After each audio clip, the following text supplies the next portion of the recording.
Good afternoon. This is an audio check from the Press Theatre, located in the basement of the Legislature of BC. For anyone on the phone line, today's event is scheduled to begin at 1:15 p.m. As a reminder, you may queue up to ask a question by pressing star 1. To withdraw your question, press star 2.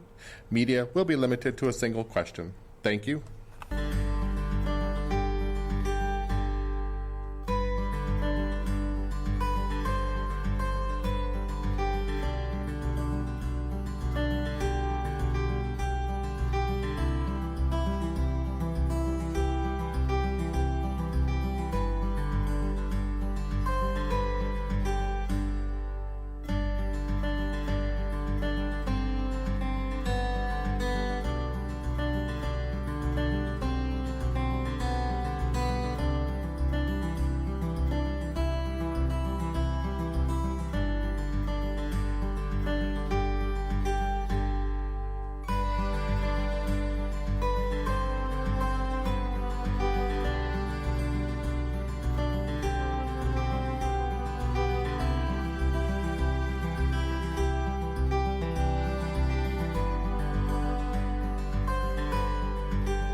Good, Mike? Premier John Horgan. Good afternoon, everyone. It's good to see you. Cabinet just completed its weekly meeting, and we reviewed a range of issues as we do each week, but we were focusing mostly this week on ensuring that the progress that we've made in British Columbia, based on the hard work of British Columbians to flatten the curve, can continue. Dr. Henry made a presentation with public health officials and Minister Dix about the state of play with respect to our acute care system, with respect to the number of hospitalizations, and where we're going when it comes to taking on the challenge of COVID-19. We also took a look at a whole range of other issues, which we have been doing since the beginning. We've adopted a cross-government approach to addressing COVID-19, leading every day with a focus on people having a good understanding of the health situation. Dr. Henry and Minister Dix have done an exemplary job of that, and they'll continue to do so. But cross-government, we have a bigger responsibility to provide confidence to British Columbians that the economy will be coming back to something resembling normal in the very near term. Many other provinces have announced plans, and we will be certainly doing that as well next week, and I'll do some foreshadowing of that today. But the first order of business in Cabinet today was reestablishing the state of emergency for another 2 weeks. I know that everyone's looking forward to resuming normal activities, spending more time with loved ones who have been separated over the past number of weeks, and we want to see that as well. But it's going to take resolute action by all of us to ensure that we continue to make progress rather than give up the progress that has been so hard fought for over the past month and a half. So what will the new normal look like? It'll be guided, of course, by the science and the work of public health officials. And it will be a phased-in approach, as other provinces are doing. But it'll be different in British Columbia because, unlike other provinces, we resisted the call for a full lockdown of our economy and instead adopted a different approach. The approach in British Columbia was to focus on how could we keep sectors operating safely rather than shutting them down until such time as we could open them up again. Good example just this week was the tree planting season is upon us. We're going to have silviculture activity across British Columbia, critically important to our forest sector, critically important to our forests that we start replanting in this critical time in the year. So we put in place plans to have a safe operation of the tree planting season. In agriculture, we put in place safe operating procedures for those temporary foreign workers that are coming to help get our farming sector going, and also other practices to make sure that our food supply is safe. We've had a number of incidents where food processing plants have been hit by COVID-19. Now, I appreciate that the vast majority, in fact, all of those plants are federally regulated. The federal inspection agencies that take care of the safety of our food supply when it comes to meat has been the center point of that activity. We've been working cooperatively with the federal government to protect that food supply, and I want to encourage all British Columbians and assure them that we are doing what we can to make sure that there's cooperation with everyone concerned to protect our food supply. But it's not just farming, it's not just silviculture and tree planting.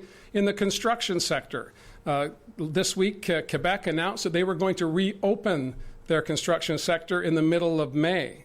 We never shut down our construction sector, and that was a calculated choice that we made based on the work of WorkSafe and the Public Health Office to put in place guidelines for the safe operation of construction sites. So although we haven't had 100% participation within the construction sector, many activities have continued as before in a safe manner. We expect that to continue as well. So as we open up sectors, we're also asking people to come up with their ideas of how they can best operate. And I want to, again, as I did last week, give credit to the restaurant sector who are putting in place plans so they can operate safely. It's not just going to be the flick of a switch, as I said last week, and I'm saying again today. The consuming public has to be comfortable and confident when they go into a restaurant that they are going to be safe. Similarly, workers in that sector need that confidence as well. And the only way we build that confidence is to have a set of common protocols, common guidelines in place to protect workers, in place to protect consumers. We've seen this in the grocery sector and other retail operations where procedures and protocols and guidelines have been put in place to protect workers, of course, but also to protect the consuming public. That will not change as we outline our plans next week. In fact, that will be the foundation of the plan. How can you operate safely? How can we ensure that there are processes and guidelines in place so the public has confidence that they can once again get back to a regular schedule of consumption, whether that's to be buying goods and services, whether it's to spend more time on the leisure activities that are so important to all of us. In order for that to happen, we need to have a plan and we need to have full buy-in from all British Columbians. So rather than go headlong into a let's start up again tomorrow, we're focusing instead on a slow, methodical, phased-in approach. Yesterday, Minister Fleming talked about the education sector and how we're going to keep our K-12 system operating in the interests of kids, in the interests of teachers, as well as the parents and families that depend on that system so that they can go to work. As more people go to work, the need to ensure that children are safe is going to increase. That means childcare will become more focused. That means K-12 will become more focused, but it will be done in a different way. We don't anticipate a regular return to education as we know it until into September. But we do expect a gradual increase in the number of students in classrooms, and we're working with all of the stakeholders, whether they be support staff, teachers, administrators, trustees, to make that happen. Always focusing on what's in the best interest of British Columbians, as you would expect us to do and as we are committed to doing. There's a whole host of other issues. I know there'll be many questions, but I wanted to just say finally that British Columbians have made great progress. We are the envy of the country. I'm involved in conference calls with other premiers and the Prime Minister on a regular basis, and every single call focuses on how well we are doing here in British Columbia. And they say, well done, John, and I say, no, it's not about me, it's about the people of BC who put the interests of all of us ahead of their personal interests. By staying home, by not coming to work when you're sick. No more of this heroic, I've got a bit of a sniffle, but I'll make it through. That cannot be the way we proceed in the future. Critical to our success will be everybody understanding that if you are not well, you should not go to the workplace. And we need to make sure as a society we're putting in place protections for those workers so they don't feel an economic imperative to go into the workplace. Instead, they feel that they're doing their part to get us out of the COVID-19 pandemic by staying home, by making sure they check their symptoms and they consult healthcare professionals in the interest of not just themselves, but their workplace and their broader community. Those are the tasks ahead of us. They're daunting, but we've made great progress to this point in time, and I have every confidence that we'll be continuing to have that success as we reopen our economy starting next week. Happy to take any questions you may have. I think Jen's on that. A reminder to reporters on the line, please press star 1 to get into the queue and unmute your microphones. You won't be audible till I call your name. Our first question is from Tanya Fletcher. Hi, Premier. Central One's latest economic forecast says BC's GDP is set to plummet by 7.3% in 2020, and that BC tourism will remain in, quote, a deep funk into 2021. So given that, and also last week seeing, the price of oil fall to extraordinary lows, given all that, how much can your economic recovery task force, how much of the economy can it actually recover given those outside forces? Well, certainly the indicators are dark for the foreseeable future, but those same projections for a constriction of the economy in 2020 show a robust rebound in 2021, a some 6% growth rate projected for British Columbia from most of the private sector forecasters. So I'm looking to the horizon, hopefully, that we can endure this difficult time, and that's why we're joining with the federal government, putting in place programs to help people get through this difficult period with significant stimulus, whether it be the federal CERB program, whether it be the emergency worker program that is eligible, people will be eligible for effective Friday of this week. Helping people with their rent, whether they're a commercial operation or they're individuals. These are things that will help us get through this shrinking of the economy. But we will also need to ensure that we're focused on how do we welcome the world to British Columbia again when it comes to tourism, and how do we ensure that people will want to buy our products again. If it were just British Columbia, that was seeing this constraints in the economy and the reduction in growth, that would be one thing. But it is everywhere in the world that's seeing these same negative numbers. So although we have quality wood products and a whole host of other things that the world have been buying from us for a long, long time, the world has stopped buying. British Columbians have stopped buying, and so therefore we're going to see a reduction in economic growth. But we do continue to have a dynamic, diverse workforce, multilingual, multicultural. We have a tech sector that is extraordinary. We have a film and television industry that can, I believe, come back more quickly than in other places because of the good work of British Columbians in keeping our curve on growing number of confirmed cases to a minimum. These are the types of things that investors look at when they're looking at now freeing up their dollars when we look at recovery and stimulus into the late summer and early fall. And that's where we're focusing our efforts. Keep in mind, Carol James put aside $1.5 billion for stimulus that we are not touching until we get into a place where people start to have more confidence, not just here in BC, but around the world, that the economy is on the rebound. And so we're watching those indicators closely, Tanya, and they're concerning, but they're concerning in every corner of the world, and therefore we can take some comfort from that. Our next question is from Binder Sajan. Hi, Premier. As you know, in BC, non-essential businesses can open if they abide by the guidelines set out by the provincial health officer. So I'm wondering if there's a shop that's thinking, hey, I can abide by those guidelines. Maybe it makes sense for me to reopen. Do they do that now, or do they wait for a signal from your government? And as you said, consumer confidence is a part of this. So even though you could technically go and get your eyes checked or your teeth cleaned, should people, again, be waiting for some sort of a signal? And how will you build that consumer confidence within the economy here in BC? Well, there are many sectors that closed down without any initiation from the public health office. I think of golf courses, for example. Dr. Henry at no time said that golf courses should close, but many did. And that was a decision that those companies and those operations made. Similarly, there are other operations that continue to go when they probably shouldn't have.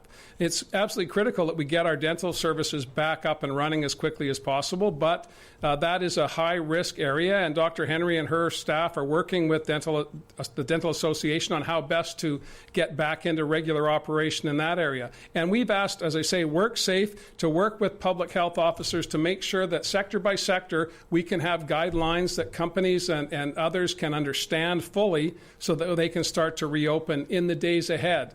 Why I've resisted as other provinces have done, laying out programs late in April for some time in the distant future is when people see government starting to loosen the restrictions, they assume that that's game on. That's the green light to proceed to regular activity. That is not the case. We still have work to do in British Columbia. Dr. Henry will be tabling the results of her modeling next week. We'll take that to Cabinet, and that will form the final determinations on how our restart will begin. So I am not announcing today that the economy is going to go back to 60, 70, 80% of normal. I'm announcing today that we're very close to that, and we have also got the advantage that we did not shut down every sector as some provinces did. I think people need to take the message away today that we have work to do. Physical distancing is going to be here for a long time, and we need to get our head around that. We need to continue to wash our hands as regularly as possible, and if you're sick, you should not leave your home. You should certainly not go to a workplace. These are principles that we are going to have to embrace for the foreseeable future, not just until there's a formal plan to restart the economy. Our next question is from Vaughn Palmer. Good day, Premier. There's a report out of the University of Ottawa that says that Canadian provinces are in danger of having their finances overwhelmed by the strains on the healthcare system. And I know that in the past you said that the federal government should top up its share of funding for healthcare before trying to launch a new program for pharmacare. Have you revived the argument for Ottawa picking up more funding on healthcare with the Prime Minister, and have you gotten anywhere? I have regularly for the past. Well, in fact, it was on the agenda for our the conference that we never had back in the middle of March when the First Minister's Conference was canceled, the face-to-face conference, and we went to these regular telephone operations. I have to give credit to Brian Pallister, the Premier of Manitoba, who has been relentless on this issue, as has Adrian Dix, I have to say. So I get it in my own cabinet, and then I get it when I'm on the calls with the other premiers. And Pallister and I have been kind of a tag team on this question at every meeting we've had since probably into going back to 2018, prior to the last, 2019 certainly, prior to the last federal election, making the case that although it would be delightful to have more social programs initiated by the federal government, let's focus on that primary fundamental social program that separates us from the United States, and that's universal, accessible, quality public health care. And we are underfunding it at the federal level, have been for some time. This is not a criticism of the current government. It goes back a number of years. It's time to fix that, and I've been making that case at every meeting, and I'll continue to do that until we see some change. I have to say I talked to the Prime Minister privately this week. We didn't discuss that. We had a range of other issues, but he knows full well my view on this, as does the Minister of Finance. Carol James raises it at the federal table as well. And I believe that the government understands that although they have a lot on their plate, and I give full credit to Chrystia Freeland, the Prime Minister, and their entire team for trying to find places to fill gaps as we struggle through this as a nation, and the disparities across the country are well known. Not even before COVID-19, but certainly during COVID-19, we've seen differences in how people are reacting, how provinces are responding, and the federal government has to manage all of that from a federal perspective. But we are separate and unique orders of government, and the federal funding formula is not serving health care services the way it did in the past, and it has to change in the future. Next, we have Richard Zisman. Premier, you mentioned in your prepared remarks around people that are sick not going to work. Will the province be amending the laws to ensure that part-time workers or casual workers can receive sick pay if they do not go to work? And how do you ensure that people are compensated and do not have to make the financial decision around protecting their own health compared to their own financial well-being? That's a very good question, and we've been grappling with that for a number of weeks. When Dr. Henry made it abundantly clear that no longer can we have these heroic employees, I recall raising with you, Richard, one of the members of the gallery the press gallery here in Victoria, who was quite ill, and this was prior to the state of emergency, prior to the pandemic being formally designated, and I criticized that individual, and we had a lot of laughs about it, but it's deadly serious in this case, deadly serious.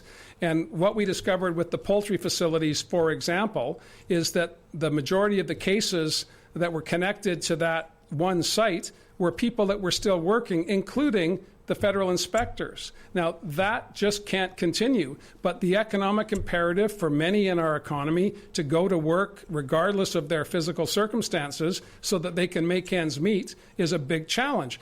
Government has a role to play. Industry has a role to play. Employment standards, broadly speaking, are a solution to that, but we need to make sure that we're not putting further burdens on companies and businesses who are coming out from what will be a significant shock to their bottom lines. Liquidity is an issue, so we have to work together on a solution, and we've been doing that over the past number of weeks, and we have more work to do. But this is not just for the pandemic. I believe that we need to address the issue of sick pay going forward, and Dr. Henry fully agrees with that.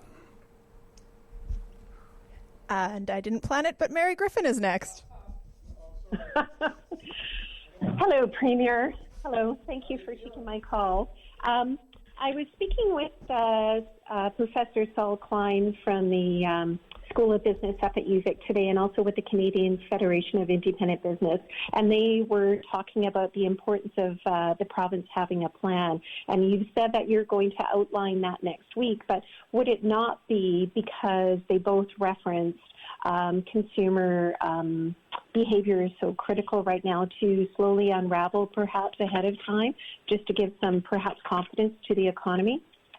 Absolutely. The economy is people. People are the economy. And all of the businesses that have been shuttered over the past 6 weeks could open tomorrow. And if the public, the consuming public, is not confident in their personal well-being, they're not going to enter those establishments. So this is a cooperative approach.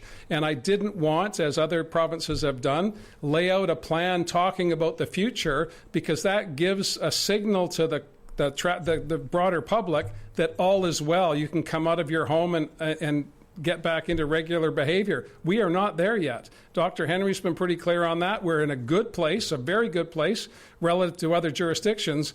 But poll after poll and everybody I talk to says, let's not give up the gains we've made by jumping too early, trying to get back to where we were. Because where we were is a long way off, regardless of what the plan says, when it's tabled, how comprehensive it is. We have a long way to go, and we need to do it together with confidence on the business side and on the consumer side, that when we get back up and running, we're not going to have to slip back to further restrictions in the fall or even sooner if we see a spike in cases.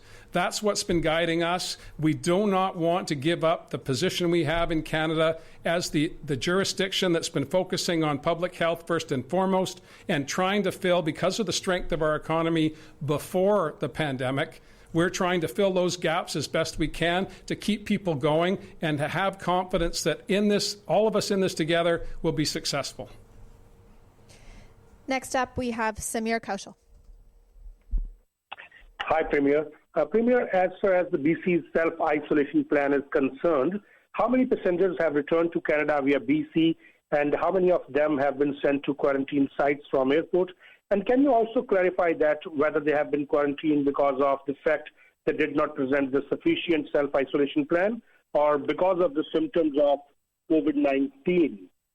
I apologize. I don't have that data at my fingertips. We'll certainly follow up and get you those numbers. But I can say, broadly speaking, that the vast majority, overwhelming majority of travelers returning to British Columbia had a self-isolation plan. They were approved by the federal and provincial governments, and they went about their business. They spent their 2 weeks in isolation and now can continue limited interactions with the broader community. I can tell you, as of last week, the number of people going into quarantine was low, and it was specifically because they did not have a plan. If people presented symptoms, they were taken in a completely different direction. We wanted to make sure that those who had not contemplated what they were going to do for 2 weeks knew that we were serious about this. If there were symptoms, that's a health issue, and that went into another stream. But we'll get you that data as quickly as we can. While I'm on the subject, though, I have to say that I'm very grateful to the cooperation on the ground of the people providing services at airports and border crossings. Federal and provincial employees have been working cooperatively. No one's concerned about whose jurisdiction is what. They're concerned about making sure that people, when they come into the country appropriately, have a plan to make sure they're protecting not just themselves but the broader community. I'm grateful we took the steps we did. It was provocative at the time, and now it's second nature, and I think that's how change happens. If you see a problem, try and fix it, and then it becomes normal behavior. The next question is from Laura Brom. Hi, Premier. Last weekend when Shane Simpson was announcing getting the plan to get homeless off the street and into indoor shelter, he said there would be supports for homeless in all the hotels, motels, and shelters. Can you please elaborate on what kinds of supports will be made available? Well, I think that at this point there are upward of 75 or 76 people have been placed in housing that were either in tents in Victoria or Vancouver. And the services that were assessed at the time, those are privacy questions, but they were largely to do with mental health, any addiction issues, any other questions that required supports that the province could provide. And the objective, of course, was to ensure that we put people in appropriate housing, gave them 3 square meals a day and the other services that they would need. I'm sure Minister Simpson or any of the other parts of the team that are working on this file can give you the details of what services are being provided, but the objective was to make sure that these were wraparound services. Judy Darcy, the Minister of Mental Health and Addictions, is a key part of the team working with Shane, and that's her primary objective each and every day. And so having the opportunity to have face-to-face discussions, having care workers there to talk to people as we place them in an appropriate location with the appropriate services is how it should be done. And those are largely privacy issues, but broadly speaking, we can get you the details on what types of programs are available. The next question is from Lisa Yuzda. Tapping a bit onto what Richard asked and what I asked Adrian Dix earlier this week about mandatory paid sick leave, you said that this is something that you are working on, but if we're looking at people getting back to business, let's say a few weeks from now, is this something that can be mandated by the provincial government, that whether you're part-time, full-time, you must be paid for when you are off sick? Is this something that can be done? Is this something that you're considering doing, or are you just going to rely on the better hearts of people to do the right thing? Well, it's more than that, of course. Better hearts are always a good starting point, and I think it's the decency and compassion of British Columbians that's allowed us to get to the place we're at, and I want that decency and compassion to continue as a benchmark for our behavior going forward with each other. Bonnie talks about being calm, she talks about being safe, and she starts with being kind. So I think we should all adhere to those words. But this is a critical issue. There are programs currently. There's the emergency benefit that's available to British Columbians that are affected by COVID, starting on Friday. There's the CERB that's in place. There's a whole host of programs for the pandemic period. So I believe that if you're not well, you should not go to work, and there are programs that you can access today. Those programs won't last forever, and that's why what we're doing across government is trying to find ways to ensure that we allow workers to make those choices for their health and their colleagues' health and for the broader economy without having an economic penalty. And that's going to take some time. It's not an area that we were working on before the pandemic, but it's certainly one that we must work on now because it's just no longer acceptable. And I don't want to pick on Mary again, but I recall doing my estimates debate here in the legislature last year. I could barely speak. I was very sick. I should not have been at work. And there were smiles and way to goes, and that's just the wrong answer. I understand that fully now. At the time, I was obliged to come to the legislature and work because that was part of the schedule. I'm not going to do that again, and I don't expect other workers to do that either. But they need to make sure that there are protections in place. Government has a role to develop those. We need to do it with industry. We need to do it with WorkSafe. That's one option that we've explored, and I think that might be the best one. But we have a number of options on the table, and we'll have more to say in the days and weeks ahead. Our next question is from Victor Kaiser.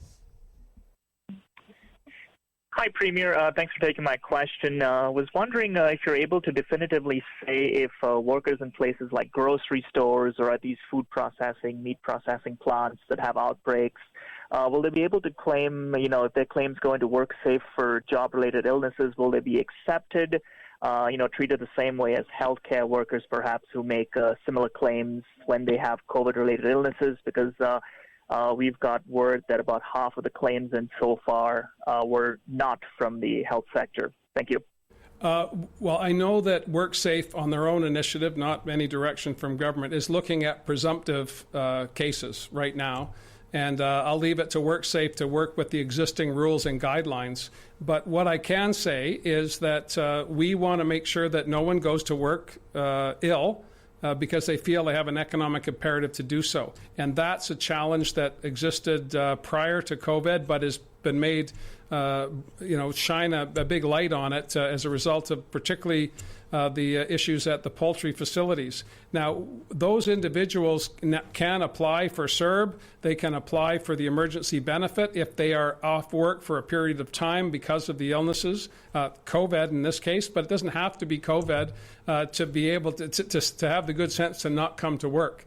And we're working on this. This is a difficult issue. It sort of came out of the blue. It's always existed, but it's critically important now going forward because we have to change that behavior for all time. Dr. Henry says it's not forever, it's just for now. In this case, I think forever we have to try and find a way that people don't go to work when they could be potentially contagious. Our next question is from Shannon Waters. Hello, Premier. We've been talking about the responsibility that employees have to stay home when they're sick, but I wanted to ask about the responsibility of employers. At the beginning of the month, the Ministry of Attorney General put out an order shielding essential businesses from liability related to COVID-19 as they continue to operate, say daycare centers, if there ends up being an outbreak there. As long as they are following provincial guidance and are not grossly negligent, they won't be liable. In the context of the United Poultry outbreak, Dr. Henry has said that one of the workers there told Vancouver Coastal Health officials that some of their colleagues were sick and at work. And when the inspection was done, there were people who had respiratory symptoms who were in the workplace. Do you think that employers who allow visibly ill employees, especially those with respiratory symptoms at this point in time, if they allow them to come to work and be working alongside other people, does that constitute gross negligence in your opinion? If not, why not, and what might? Well, I could give you my opinion, but it would be just that. There are judicial processes to confirm or deny those points of view that I'm sure people will avail themselves of. The Attorney General's responsibility is to make sure that, and you highlighted, the gross negligence is not an excuse, but there may be other rationales for decisions and actions that employers take. That was the objective of the Attorney's intervention. The courts are there. This is, again, uncharted territory. I don't have a yes or no answer to that question, Shannon, but I do know that it's a critical issue and one of the ones that we've been grappling with across government. And it's not just in food processing, it's in a whole host of other sectors. And we need to make sure that we're protecting public health and building confidence. So again, going back to one of the earlier questions about the only way a restart on the retail and personal services side, for example, will be successful is if people are comfortable that they're safe. And a whole host of other parts of the economy are going to be challenged. There's been discussion about tourism. The hotel sector is going to be critically injured over the next number of months because people will not be coming to British Columbia. We'd like to see, I hope, in the not too distant future, people traveling around British Columbia. But you've also seen how communities have responded, rural and remote communities have responded to the prospect of people from away coming for a visit. All of those issues are going to have to be dealt with. Government doesn't have a magic formula there, but kindness and compassion and a sense of confidence that there are processes and guidelines in place to protect public health will allow us to open up completely, not just industry, not just businesses, but communities as well. I'm speaking specifically about the case of Haida Gwaii and Bella Bella and other places who have said, we'd like to see you, but we don't want to see you now. The example that just shines in my mind is Tofino, a tourism town that still feels, rightly so, that they are concerned that people from away could bring the pandemic to their territory and to their community, and they don't want to see that. We need, as a society, to come to terms with how we can all interact together as we did before in the benefit of everyone. The economy is people. People are the economy. They have to have confidence that they can interact with each other. We need to build that. And the only way we do that is if we focus on the task at hand, day by day, flattening the curve and acting responsibly amongst each other as we interact on a daily basis. We only have time for a couple of more. Ian Bailey's next. Sorry, Premier, you're being canvassed on the question of sick workers. Just checking on. Clearly, it's an urgent issue, but has any timeline been set within government for getting this done, getting this instituted on what's clearly kind of an urgent issue? Well, it is an urgent issue, Ian, and I apologize. Since we don't interact personally, I haven't been able to tell you how awesome I think the Picard series has been, and I'm looking forward to season 2, and I know you are as well. So I'll get that off the table right now. But we don't have a deadline. We have the comfort that there are programs in place right now, federal and provincial, that can help be a backstop. But we need a permanent solution, and we're working on it in earnest. But We're day by day on a whole range of issues. I've said repeatedly there was no protocol, there was no book in my drawer saying in case of pandemic, break glass. I mean, I've been working with all of my colleagues, putting them to tasks and having them resolve them. The work of Minister Fleming on the K-12 sector has been exemplary, bringing everyone together, trying to find a way where parents and kids and teachers can feel comfortable about a restart in the K-12 sector. Similarly, I've been working with across sports, so with Lisa Baer, to try and see how we can get recreation centers to provide programs in a safe way for children this summer. I mean, sports and rec are important to our well-being and our development as we're young, and youthful people need to be out running around enjoying the outdoors. We need to make sure that that's safe. So we've been focusing on 1,000 things all at the same time. This is but one of them. It's critically important, but there's a whole host of other critically important issues as well.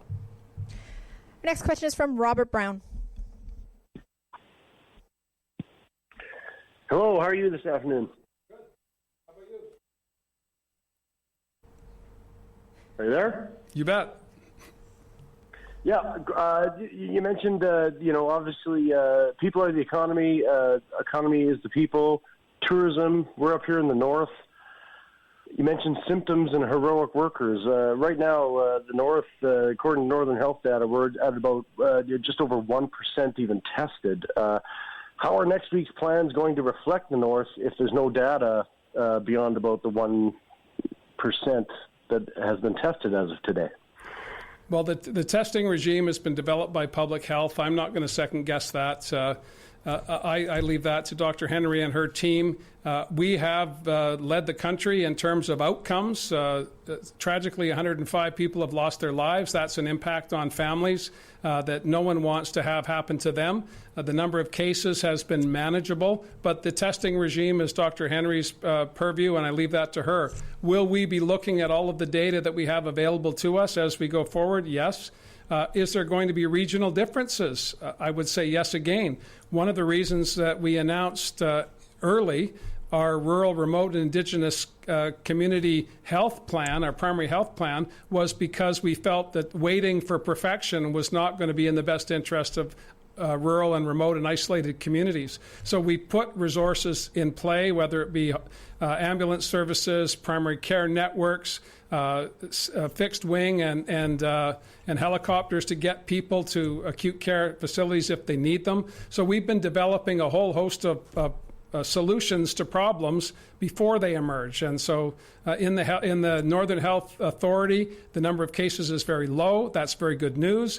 I think there's a whole bunch of reasons for that. And why we've been successful is in flattening the curve and keeping those cases to a minimum is not exclusively a testing issue. It's more a physical isolation, a physical distancing issue. We're not allowing the virus to be transmitted from individual to individual because we're staying apart. These are the tools that all of us have at our disposal to get better outcomes, and we all need to keep doing that.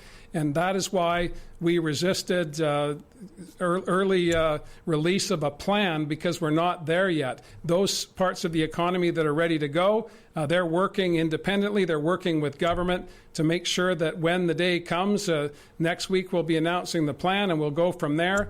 But for now, I want people to adhere to the guidelines and the restrictions that are in place in the interest of continuing to keep COVID-19 out of communities and flattening that curve.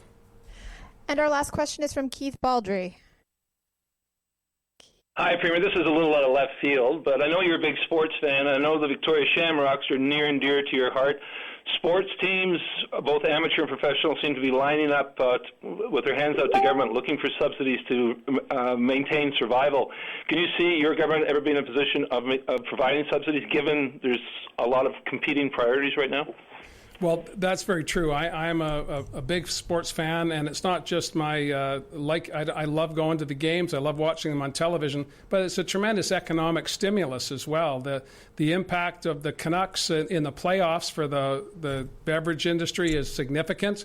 There's a whole host of indicators I could roll out showing that professional sports teams, it's not just the gate receipts about who shows up and who has a hot dog and a beer and all of that. It's all the other economic spin-offs. So there's positive consequences of having activity. There's negative consequences of it stopping.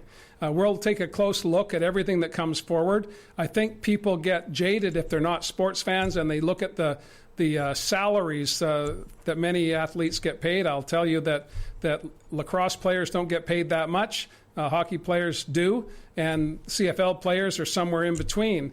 But they are workers, and they're affected by this adversely, and we need to talk about that. But I've not seen any formal proposals, Keith, come by my desk yet. I know there are discussions underway. Lisa Bear, the Minister responsible for sport, is available to hear from people, and we'll look at that in the balance of all of the other issues that are on our plate. But you are right. There are other priorities that are certainly higher. But there is a negative economic consequence to not seeing our professional sports underway this summer. Thank you, everyone. That's all the time we have. Thanks.